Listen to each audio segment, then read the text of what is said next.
Il y a déjà un peu plus de 4 ans, Philippe Gildas nous quittait à l'âge de 82 ans.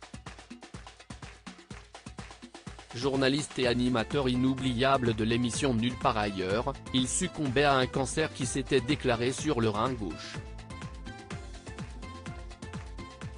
Le grand ami d'Antoine de Caunes laissait ainsi derrière lui ses 3 enfants nés d'un premier mariage, Gildas, Hervé et Christophe, mais aussi celle qui l'aura accompagné pendant 36 ans et jusqu'à la fin de sa vie, sa femme Maryse Gildas. Et depuis sa disparition, l'ancienne figure d'Europe 1 âgée de 82 ans s'efforce de lui rendre hommage comme elle le peut. Si est-il pourquoi elle a répondu favorablement à l'invitation de Faustine Bollaert pour participer à son émission de témoignage Ça commence aujourd'hui, France 2. Maryse Gildas est apparue dans le numéro diffusé ce mercredi 1er février 2023 appelé Jean-Pierre Mariel, Philippe Gildas, Gérard Blanc, elles étaient mariées à une star. Là, je sais que si est foutu ça a été l'amour de ma vie, a-t-elle avoué à l'animatrice, reconnaissant avec amusement avoir tout aimé chez lui sauf sa mauvaise foi qui était terrible. Et si est sans doute parce qu'elle l'aimait autant que Maryse a décidé de cacher à Philippe Gildas qu'il était gravement malade. Je l'ai appris en janvier 2018, et il est parti en octobre. En janvier, on part en Tanzanie, on avait un très beau lodge et on était là depuis 3 ans donc on se repérait bien déjà.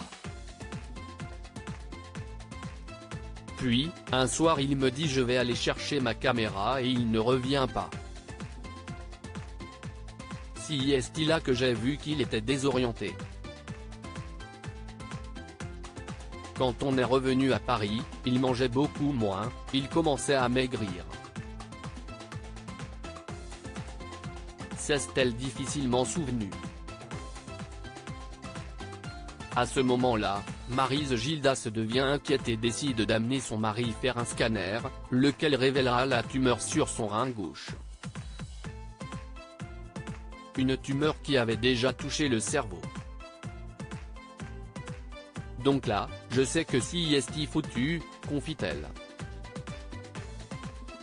Elle en fera un secret, je ne lui ai pas dit. Il était en train de se rhabiller et moi j'étais toute seule dans le bureau. Je ne lui ai pas dit parce qu'il ne souffrait pas et il était encore lucide. Rapidement, Philippe Gildas se fait tout de même soigner à l'hôpital par luminothérapie. Mais en vain. C'était des injections toutes les 3 semaines et il pouvait repartir en Corse, mais il ne pouvait plus marcher. Son état avait beau se dégrader, il n'a jamais su ce qu'il avait ni qu'il était condamné, assure Maryse. Une décision qu'elle ne regrette pas tant Philippe Gildas délirait à la toute fin de sa vie.